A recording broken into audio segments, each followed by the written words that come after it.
जय जय श्री राधे। श्री हरिवंश राधा वल्लभ लाल की जय हो। सभी संतों हरिभक्तों की जय हो। आज के आनंद की जय हो। हरिवंश महाप्रभु की जय हो। पूज्य गुरुदेव महाराज की जय हो। जय श्री राधे। श्री हरिवंश, बहुत बहुत स्वागत है आपका हमारे चैनल में। और आज हम एक बहुत ही प्यारी कृष्ण कृपा कथा का श्रवण करेंगे। भगवान की कृपा, भगवान श्री कृष्ण की कृपा बहुत बहुत बहुत बहुत, मतलब मेरे पास शब्द नहीं होते बोलने के लिए कि बहुत ज़रूरी है, ज़रूरी कह लीजिए, और बहुत सुखद है। सबसे ज़्यादा भगवान की कृपा अगर हो जाए तो बहुत सुख देती है। ऐसे ही एक छोटी सी कथा का हम श्रवण करेंगे, और कथा का विषय है भक्ति और विश्वास। एक गांव में एक बुजुर्ग महिला रहती थी। वो बहुत ही सरल थी। सरल मतलब भोली भाली थी। जो जैसे कह देता था मान जाती थी। घर में बेटा बहू नाती पोते सब थे।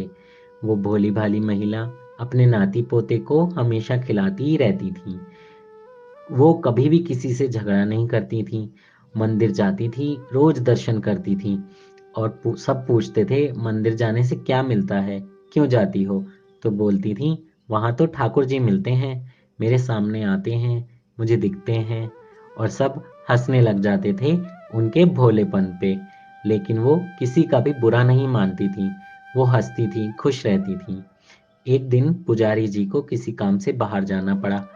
तो उन्होंने बोला कि मैया, क्या ठाकुर जी से मिलने तुम रोज आती हो? 2 दिन तक भगवान की पूजा और सेवा क्या आप कर लेंगी और भोजन बनाकर खिला लेंगी? मुझे बहुत ज़रूरी काम से बाहर जाना है और कोई सेवादारी भी नहीं है। सेवाधारी ना होने के कारण मैया को वहां पर 2 दिन रुकना पड़ा, और 2 दिन ठाकुर जी के साथ रुकना पड़ा। वो फटाफट से मान गई। बोली, लेकिन हमारी एक ही कंडीशन है, हमसे जैसा बनेगा हम वैसा खिला देंगे, क्योंकि हमारी उम्र हो चुकी है, हमसे ज़्यादा काम नहीं होता। तो आप जल्दी आ जाना।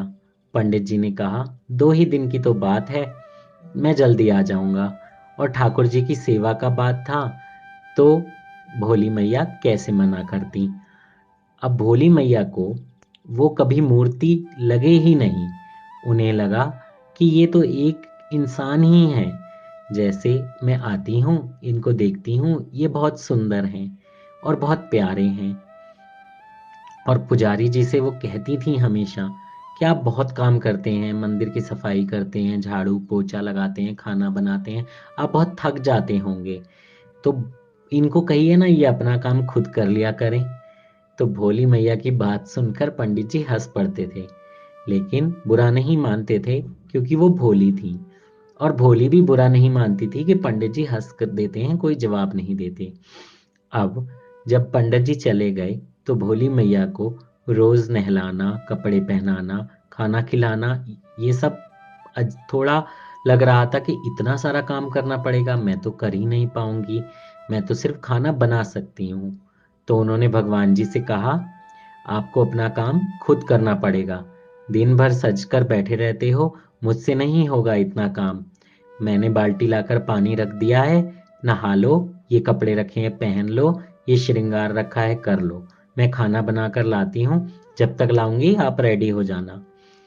तो उसके बाद भगवान की लीला देखिए। जब भगवान भी भोले भालों के साथ भोले भाले ही बन जाते हैं। तो उन्होंने क्या किया, भगवान जी आए, देखा बाल्टी भरी हुई है, और ठाकुर जी ने उसमें स्नान किया, कपड़े पहने, चंदन रखा था वो लगाया, तैयार हो गए। और भोली मैया ने रसोई बनाई, खाना बनाया, थाली परोस दी, और बोली, अब मैं अपना पाठ पूजा कर लेती हूँ, मैं बहुत थक गई हूँ, बैठी हूँ, आप ये खाना खा लो। तो ठाकुर जी ने फिर भोजन भी खा लिया। फिर भोली मैया उठी, सफाई करी, बर्तन मांजे, और बहुत थक कर बैठ गईं। ये पहले दिन हुआ, दूसरे दिन भी ऐसा ही हुआ। फिर ठाकुर जी जब सो जाते थे, तो भोली मैया भी आराम करने चली जाती थी अपने घर में। उसके बाद जब पुजारी जी आए 2 दिन बाद, तो उन्होंने भोली से पूछा, हमारे ठाकुर जी की सेवा अच्छे से तो कर रही हो ना? तो भोली बोली, हमने क्या किया, हमने कुछ नहीं किया, सिर्फ रोटी बनाई है इनके लिए, सब्जी बनाई है, और इन्होंने खुद ही सब कुछ किया है। हम इतने बूढ़े हैं, हमसे कहाँ सफाई झाड़ू पोछा होता है, मंदिर की साफ सफाई होती है, ये नहलाना, कपड़े पहनाना, ऐसे श्रृंगार करना हमसे नहीं हो पाता।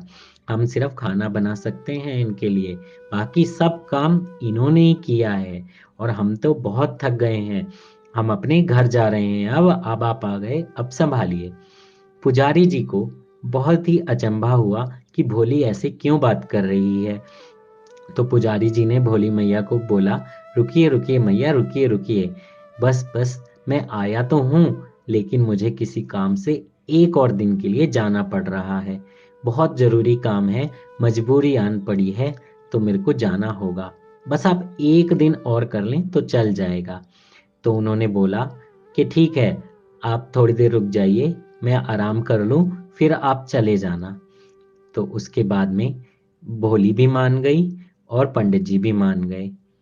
फिर पंडित जी ने क्या किया, वो कहीं गए नहीं, वो छुप गए एक तरफ, और भोली को बोला, भोली जब आई मंदिर में, जब वो बैठी, तो उसके बाद वो ठाकुर जी के पास गई और बोली, ये पानी की बाल्टी रखी है, ये सामान रखा है, ये कपड़े रखे हैं, चंदन रखा है, श्रृंगार रखा है, आप आओ, नहाओ, और मैं खाना बनाने जा रही हूँ। जब ये बोल रही तो पुजारी जी, जब ये सब बोला उन्होंने, तो पुजारी जी छुपकर सब देख रहे थे।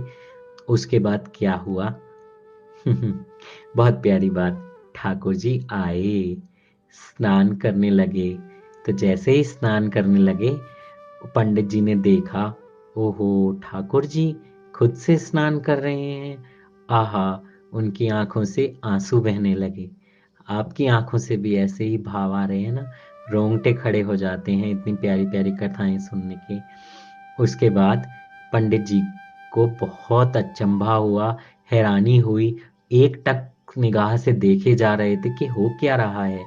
जैसे ही पंडित जी थोड़ा सा और देखने लगे, ठाकुर जी ने उन्हें देख लिया और वो अंतर्ध्यान हो गए।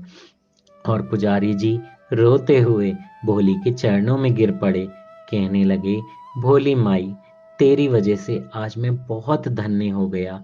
तुम बहुत धन्य हो, तुम कहने को भोली हो, लेकिन उस भोलेपन से तुमने भगवान को जीत लिया, सबको जीत लिया। मैंने इतने समय से सेवा की है, लेकिन शायद मेरी सेवा में विश्वास की कमी थी।